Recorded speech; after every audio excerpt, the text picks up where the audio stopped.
नमस्कार शेतकरी मित्रांनो, आपल्या पिकाची मुळे मजबूत का होत नाहीत, फुले वेळेवर का येत नाहीत, फळे किंवा दाणे नीट का भरत नाहीत, यामागे मोठे कारण असू शकतं ते म्हणजे स्फुरदाची कमतरता.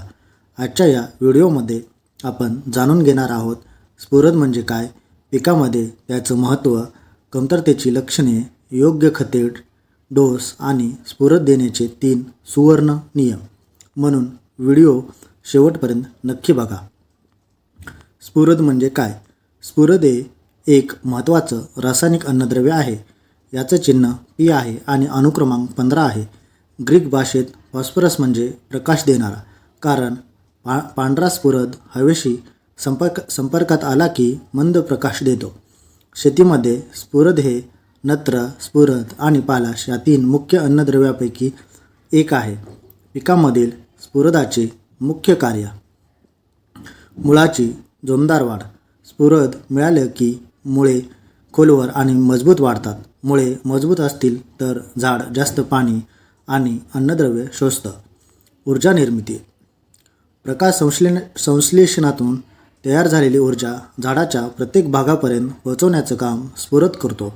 म्हणून स्फुरदाला ऊर्जेचा स्रोत असं म्हणतात. फुले आणि फळधारणा. स्फुरदामुळे फुले वेळेवर येतात, फळाची सेटिंग चांगली होते आणि दाणे नीट भरतात. रोगप्रतिकार शक्ती. स्फुरदामुळे झाड ताण सहन करतं आणि रोग व खराब हवामानाचा परिणाम कमी होतो. स्फुरदाच्या कमतरतेची लक्षणे.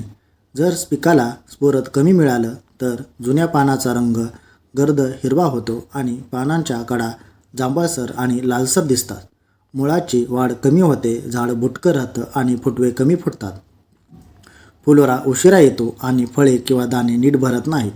ही लक्षणं थंडीच्या दिवसात किंवा पाण्याच्या ताणात जास्त दिसतात. स्फुरदाची खते. रासायनिक खते. सिंगल सुपर फॉस्फेट यात 16% स्फुरद आणि गंधक असतं. DAP यात 18% नत्र आणि 46% स्फुरद असतं. विद्राव्य खते. 12-1-0-0 हे खत मुळाची वाढ, फुलधारणा आणि पिकाची जोमदार वाढ करते. 00-52-34 हे खत फुलधारणा आणि फळधारणेसाठी उपयुक्त आहे. जैविक स्रोत. शेणखत, कंपोस्ट आणि PSB सोबत रॉक फॉस्फेट वापरता येतं. जैवखत.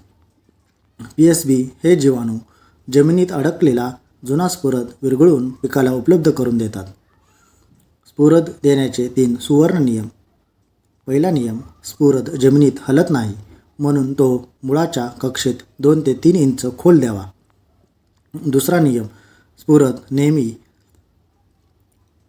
पेरणी किंवा लागवडीच्या वेळीच द्यावा. उशिरा दिल्यास फायदा कमी होतो.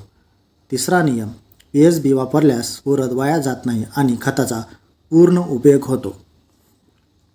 जास्त स्फुरद दिल्याचे नुकसान. स्फुरद जास्त दिल्यास झिंक आणि लोह झाडाला नीट मिळत नाही, म्हणून खत नेहमी माती परीक्षणानुसार द्यावे. महत्त्वाच्या सूचना. जमिनीचा pH 6.5 ते 7.5 दरम्यान असेल तर स्फुरद चांगला मिळतो. जमीन जास्त चुनखडीयुक्त असेल तर स्फुरद लवकर स्थिर होतो. थंडीच्या दिवसात जमीन थंड असल्यामुळे झाड स्फुरद कमी घेते, म्हणून अशावेळी 12-1-0-0 यासारख्या विद्राव्य खताची फवारणी फायदेशीर ठरते. निकष. स्फुरद हे मुळांची ताकद, ऊर्जा आणि उत्पादन वाढीचा मुख्य आधार आहे. योग्य खत, योग्य वेळ आणि योग्य पद्धत वापरली तर उत्पादन नक्कीच वाढेल. धन्यवाद.